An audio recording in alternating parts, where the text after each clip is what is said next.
और जयपुर से इस वक्त की बड़ी खबर, बीजेपी प्रदेश अध्यक्ष मदन राठौड़ पहुंचे सीएमआर। अंता उपचुनाव में बीजेपी प्रत्याशी को लेकर होगी बात। आपको बता दें, मुख्यमंत्री भजनलाल शर्मा और अन्य पदाधिकारियों से चर्चा।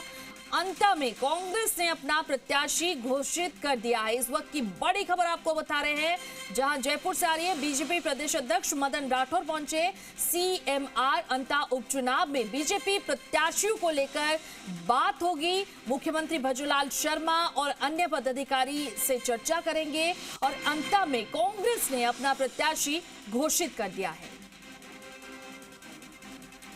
जयपुर से इस वक्त की बड़ी खबर, बीजेपी प्रदेश अध्यक्ष मदन राठौड़ पहुंचे सीएमआर।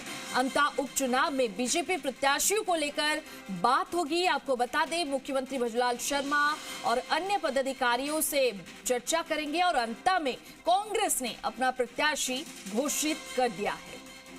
इस खबर पर ज्यादा जानकारी के लिए हमारे साथ जुड़े हमारे संवाददाता विष्णु शर्मा। विष्णु, बीजेपी प्रदेश अध्यक्ष मदन राठौड़ पहुंचे हैं सीएमआर, इसे लेकर क्या जानकारी?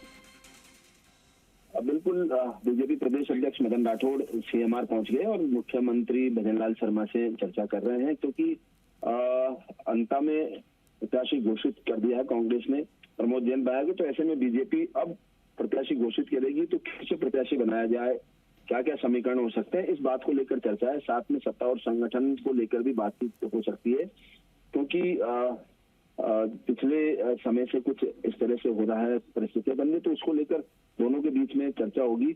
और इसके बाद कुछ अन्य पदाधिकारियों से भी चर्चा हो सकती है, क्योंकि अभी फिलहाल मदन राठौड़ और भजनलाल शर्मा दोनों की चर्चा महत्वपूर्ण है और वो मंथन करेंगे कि कौन प्रत्याशी अंता से हो सकता है, क्या समीकरण बैठ सकते हैं।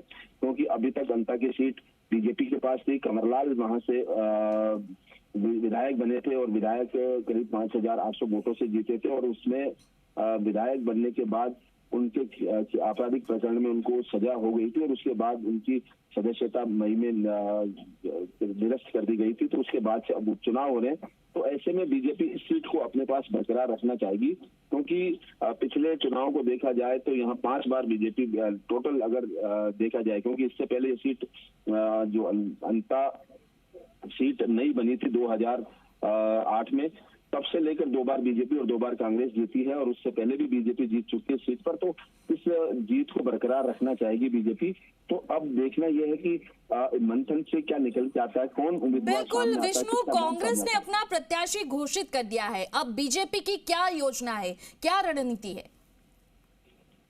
बीजेपी पूरी तरह रणनीति इसलिए बना रही है कि वहां जीत के समीकरण क्या बैठते हैं, सोशल इंजीनियरिंग बैठते हैं या सहानुभूति का कार्ड खेला जा सकता है, या प्रभुलाल सैनी जो कि उस सीट पर पहले चुनाव लड़ चुके हैं, एक बार जीत चुके हैं, एक बार हार चुके हैं, तो उनको वापस उतारा जाए, या वहाँ स्थानीय जो है वो वहाँ रह सकते हैं। रघुवीर कौशल के जो पोते हैं वो भी दावेदार है, प्रधान है। इसके अलावा एक गर्ग है, आनंद गर्ग, वो भी वहाँ दावेदार है। तो कई दावेदार है, उनको क्या स्थिति है ग्राउंड पर कार्यकर्ताओं या वहाँ के जो स्थानीय पदाधिकारियों से भी चर्चा की जाएगी कि कौन वहाँ उपयुक्त उम्मीदवार हो सकता है जिससे जीत विजय श्री मिल सके, इस सीट को बरकरार रख सके। जी ठीक है, खबर पर नजर बनाए रखिएगा विष्णु। चले, बहुत बहुत शुक्रिया तमाम जानकारी के लिए।